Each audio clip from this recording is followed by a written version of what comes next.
Hello Gemini, Sun, Moon, Rising, and Venus signs. Kamusta kayo? Sana po ay nasa mabuti kayong kalagayan. Welcome back po sa Star Tarot. Kung bago kayo rito, welcome din kayo. Thank you sa inyong support. I truly appreciate it. God bless you all. Gemini, una mensahe po ninyo ngayon ay Rooster. An arrogant, boastful person you should not cross. Ayan, so posibleng kilala nyo to kung sino to, no? Kaya alam ninyo na arrogante siya, yayabangin siya, no? And, as much as possible, no? Kung alam nyo naman kung sino to, iwasan nyo na lang para hindi kayo mahawa pa, no? Ng negativity ng taong ito. So, what else? We have energy of the cup. We have you should not accept valid criticism. You should accept, no?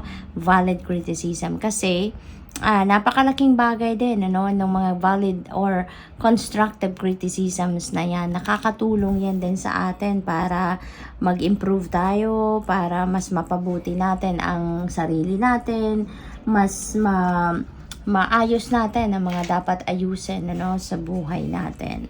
So, what else? We have Apple, temptation will test you. Ayan, so, matetest ngayon ang inyong paninindigan siguro, no? Ang inyong commitment. Matetest din dito ang inyong paninindigan, no? Kung gaano kayo katatag, katibay na i-avoid ang mga bagay or sitwasyon, no? Na pinipilit ninyong iwasan or pinipilit ninyong baguhin na sa buhay ninyo.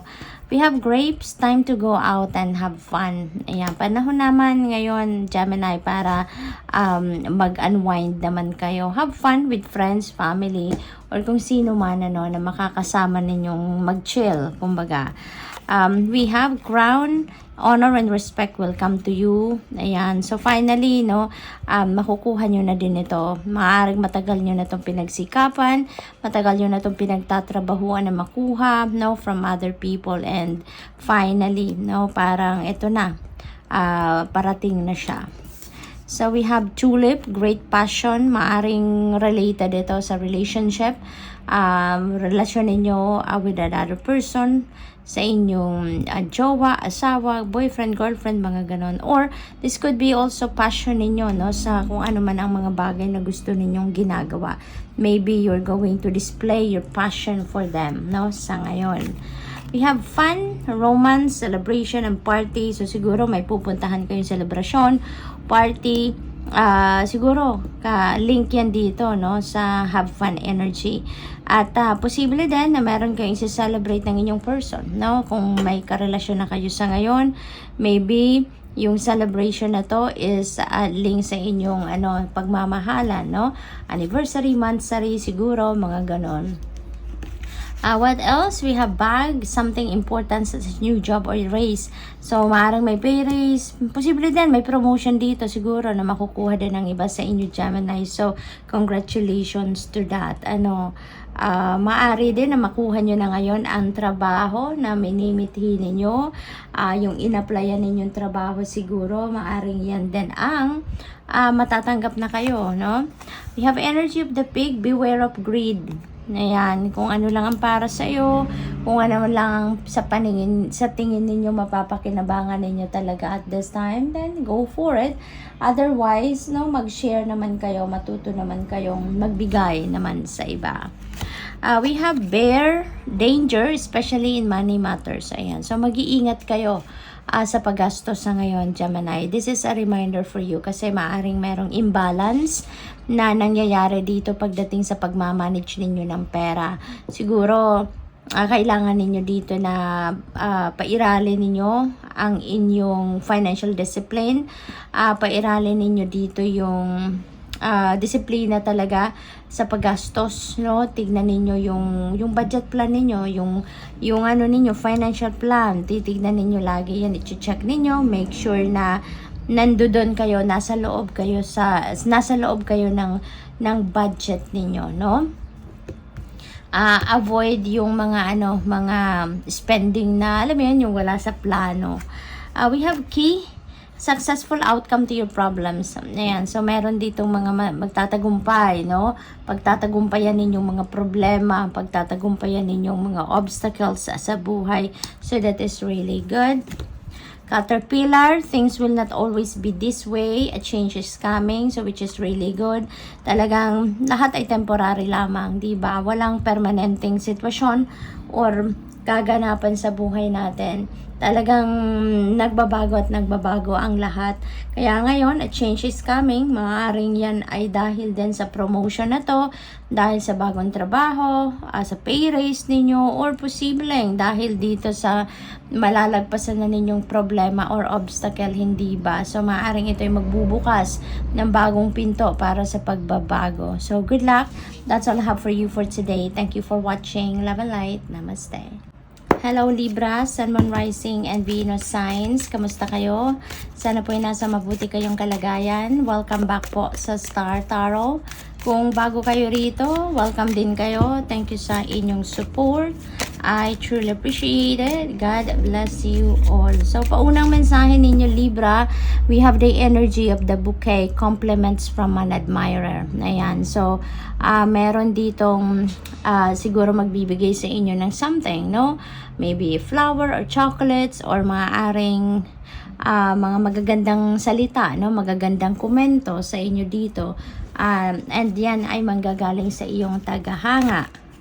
We have a man. Maaaring ito yun, no? So, posibleng ito si admirer ninyo, Libra. You will be dealing with a man sa ngayon or maybe you have a blood relationship with this person as well. So, depende sa inyong sitwasyon. Kasi maaari din na yung man na to ay asawa nyo na. Maaring siya naman ay manliligaw ninyo or maaaring kamag-anak ninyo. Diba? This could be anyone sa buhay ninyo. And this is going to bring you or play a significant role sa buhay ninyo sa ngayon. Love, ayan. So, oozing with love kayo ngayon. Maaring si man na ito ang love interest ninyo dito, Libra. We have Lion, it's time to act. Ayan, so kung siguro naman, maaring meron ditong gustong manligaw, no, sa inyo, or merong gustong kayong gawin, no. Now is the time to act na, no. Wag na kayong mag-isip pa kasi posibleng pinag-strategizean nyo na yan, pinagplanuhan nyo na, pinagsikapan nyo na. Kaya handa na siguro din ang plano ninyo. Kailangan nyo na lang na mag-take action. So, get on your feet, no? Get on your feet na at mag-ano na kayo. Get on your feet and take action. Okay? So, we have a rooster, an arrogant, boastful person you should not cross.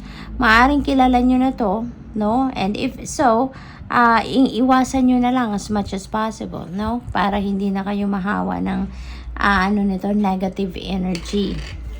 What else? We have May. Ayan. So, May 2024, tapos na. So, maaaring ito ay May 4, 2025 na, no? Posibleng meron kayong plano around May.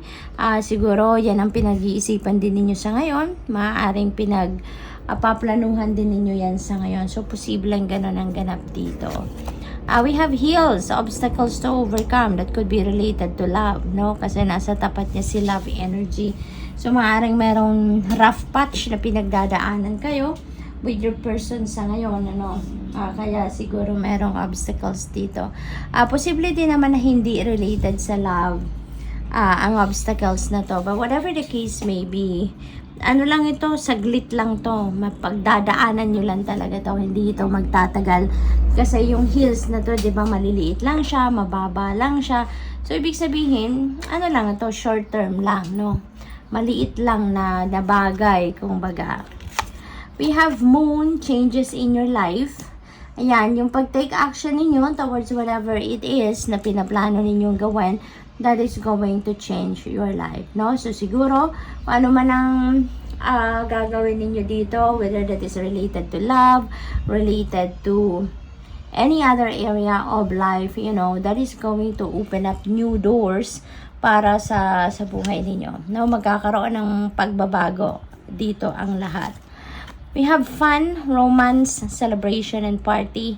Maaaring papasok ang iba sa inyo dito sa isang romantic and love situation, or maaaring kung nasa relationship na kayo, maaaring meron kayo isa-celebrate sa ngayon, maybe monthsary, anniversary ninyo, milestone ng inyong relationship siguro. Posible din na pupunta kayo sa isang party, May and June, wow, so magkadikit. So siguro preparations ito, feeling ko lang na pick up ko preparations for a wedding. So siguro kayong ikakasal, or pwede rin naman na siguro kayo events planner, maaaring yun ang trabaho ninyo, kaya siguro meron kayong big time na clients talaga, at maaring ang okasyon na yan ay will run from May to June, na yun ang pinagtutuunan ninyo ng pansin, what else? We have key, successful outcome to your problems. Ayan. So, this is really good. Mapagtatagumpayan nyo na. Kasi maaaring yung problema ninyo ay itong mga obstacles na to. At mapagtatagumpayan nyo na yan. Magiging maganda ang resulta. Magiging maayos na ang lahat, And that could be isa sa mga magbabago na sa buhay ninyo. We have carrot, opportunity or windfall. Napakaganda naman ito pagdating sa inyong kaperahang aspeto. Kasi this could be a financial opportunity na parating, or this could be a windfall of money, na parating sa inyo. So, maybe meron ditong panalo, meron ditong magraregalo sa inyo. This could be a tip, a bonus, maaring ganon. At definitely, there is money coming your way. So, congrats and good luck. That's all I have for you for today. Thank you for watching. Love and light. Namaste. Hello, Aquarius, Sun and Rising and Venus signs. Kamusta kayo? Sana po yung nasa mabuti kayong kalagayan. Welcome back po sa Star Tarot. Kung bago kayo dito, welcome din kayo. Thank you sa inyong support. I truly appreciate it. God bless you all. We have the energy of the heart, love, deep affection, and caring. Ayan. So, maybe kayo ngayon, ang magpaparamdam ng pagmamahal, ng affection ninyo, at pag-aalaga, sa kung sino man. This could be for your person, or this could be family, family member, mga magulang, kapatid, mga ganon. Maaari din naman na kayo lagi ang nagbibigay ng pagmamahal, kayo yung lagi ang nag-aalaga sa kanila, and maybe ngayon kayo naman na magiging recipient, kumbaga kayo naman ang tatanggap, kayo naman ang makaka-experience ng love from other people. We have a woman, you may be dealing with a woman sa ngayon, or maybe you have a blood relationship with a woman, or romantic relationship. So depende sa inyong sitwasyon. Kasi si woman, maaaring mom ninyo to, grandma, kapatid, posible din na boss ninyo to. Maaari din naman na nililigawan ninyo ito. So depende sa inyong sitwasyon, but definitely you are going to be dealing with a woman. Mountain, major challenge to overcome. This could be linked to this woman. Maaring ito si woman nagbibigay ng problema sa inyo. Maaring ganon, we have a handshake. A meeting with a stranger could be important. So, meron kayong makikilala din sa ngayon. Posible din na si woman, makikilala ninyo, or isang babae, ang makikilala ninyo sa ngayon. And yung pagkakakilanlan nyo na yan, maaring yan ay in the future, magagamit ninyo. Maybe that could be your connection. Maybe you're going to build a connection with this woman, We have vase, secret admirer, Aquarius. Meron kayong secret admirer at this time, So maaring mabuko nyo na yan sa ngayon kung sino man yan, kasi siguro ito siya yung magpaparamdam sa inyo ng pag-care, siya yung magpapamala sa inyo ng pag-aalaga at pagmamahal sa iyo. So we have energy of the barrel. You feel something is lacking in your life, perhaps love, money, or goals. So there is a negative energy ito, Aquarius, may feeling lack kayo, and as much as possible, i-transmute nyo na lang ito, yung feeling lack ninyo, into positivity, okay? Love, dapat lagi lang tayo nasa positive mindset, abundant and prosperous mindset lang tayo dapat para maging prosperous and abundant tayo, Hindi lang sa pera, sa love, 'di ba? Sa kahit ano pa mang bagay.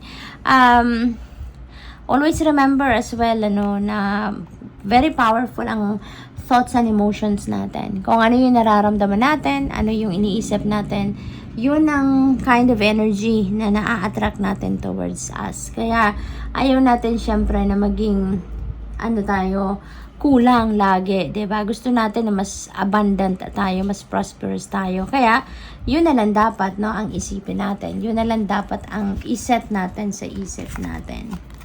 It's time to act na ngayon, no? Maybe this is related to this challenge.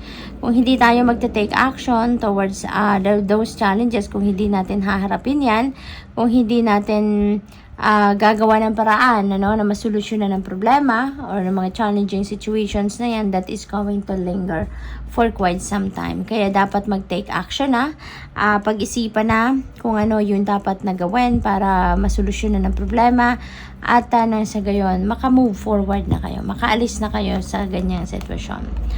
And that's beautiful. Kasi, tingnan mo, pag nag-take action ka na, malalagpasan mo na, magagawan mo na ng paraan at makakaalis ka na sa ganyang sitwasyon. So, yan ang sinasabi ng energy ng key, successful outcome to your problems. No, it's dahil yan, magte-take action na kayo. Kasi otherwise, kung talagang hindi kayo gagalaw, wala kayong gagawin, mai-stuck kayo sa problemang yan. No? Mai-stuck kayo sa major challenges na nandiyan sa inyong buhay, diba? So, we have a fair woman dealing sa relationship with a woman with blonde, gray, or white hair. So, this could be someone na siguro foreigner. Maaring foreigner sa fair woman, no? Maybe you're going to be dealing with this person at this time, no? Posible din na yung secret admirer ninyo is a fair woman. Possible din yan, Aquarius. We have will and indecisiveness, no? So, meron kayong decision making sa ngayon na kinakaharap pero hindi pa kayo, you can't make up your mind, no? Hindi pa ninyo maisip kung anong gagawin ninyo. Hindi pa ninyo mapagdesisyonan kung ano ang tatahakin ninyo ang daan, no? Are you going to left or right, diba? Anong gagawin ninyong decision dito? Parang ganon. So, we have hot, you will be playing a different role. Ayan. So, this could be promotion, Maiiba na siguro ang inyong position sa trabaho, maaring ma-promote kayo, maaring magkaroon lang kayo ng lateral movement sa opisina. So, siguro, walang promotion, pero iba na yung assignment ninyo, no? Maaring ganon. We have bridge, successfully overcoming a problem. So, this is really good. Kasi masusolusyonan nyo na talaga yung problema. Kung ano man ang mga iniinda ninyong problema sa ngayon, mga difficult situations na ina-experience din ninyo ngayon, rest assured that it is going to fade away na. Yan ay mahahanapan nyo na ng solusyon. So, good luck. That's all I have for you for today. Thank you for watching. Love and light. Namaste.